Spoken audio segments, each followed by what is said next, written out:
The best compliment to all of you. This is Raju from Bihar. क्रोध मेरे को भी होता है, मे बी आपको भी होता होगा, या आई थिंक लगभग सभी इंसान में होता है। लेकिन हद से ज्यादा क्रोधित होना समस्याओं को खत्म नहीं करता है, बल्कि और नई नई समस्याओं को खड़ा कर देता है।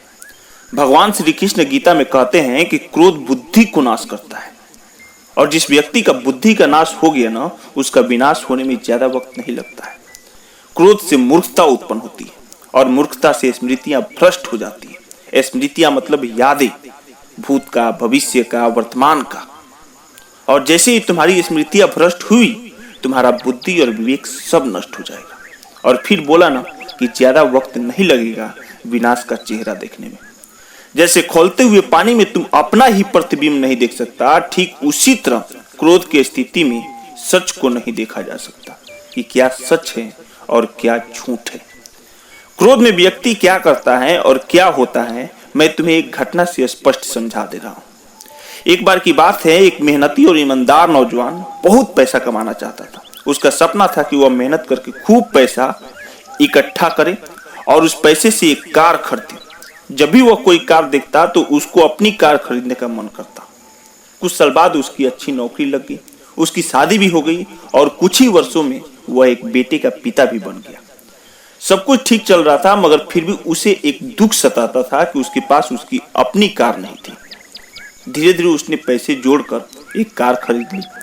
अब कार खरीदने का भी उसका सपना पूरा हो चुका था। वह कार की बहुत अच्छी तरह से देखभाल करता था और उसमें शान से घूमता था। एक दिन की बात है, रविवार को दिन था। वो गाड़ी को रगड़ रगड़ कर धो रहा था, यहाँ तक कि गाड़ी के टायरों को भी चमका रहा था। कार धोते धोते अचानक उस आदमी ने देखा कि उसका बेटा कार के बोनट पर किसी चीज से कुछ खुरच खुरच कर लिख रहा है। यह देखते उसे बहुत गुस्सा आया। वो अपने बेटे को पीटने लगा। उसने उसे इतनी जोर से पीटा कि बेटे की हाथ की एक उंगली भी टूट गई। दरअसल वो आदमी कार को बहुत चाहता था और अपने बेटे को इस शरारत को बर्दाश्त नहीं कर सका। बाद में जब उसका गुस्सा कुछ कम हुआ, उसने सोचा कि जाकर देखे कि कार पर कितनी खरोंच लगी है। कार के पास जाकर देखने पर उसका होश ही उड़ गया। उसे खुद पर बहुत गुस्सा आ रहा था। उसके बेटे ने खुरच कर लिखा था, जानते हो क्या? आई लव यू पापा। दोस्तों, गुस्से में हम अपनी सोचने समझने की शक्ति खो देते हैं और अक्सर गलत फैसले ले लेते हैं, जिससे बाद में हमें बहुत नुकसान उठाना पड़ता है, बहुत पछताना पड़ता है। इसलिए गुस्से में आकर कोई गलत फैसला लेने से पहले या कोई गलत कदम उठाने से पहले हमें ये जरूर सोचना चाहिए कि हमारे इस फैसले का अंजाम क्या होगा। लास्ट में मैं यही कहना चाहूंगा कि देखो, जब भी गुस्सा हद से बाहर हो जाए ना, तो सिंपल तरीका अपनाओ।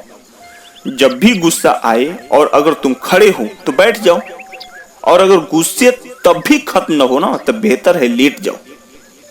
ठीक है, थैंक यू। और भी बहुत सारे हेल्दी टिप्स हैं जो गुस्सा को कंट्रोल करने में बहुत उपयोगी होते हैं।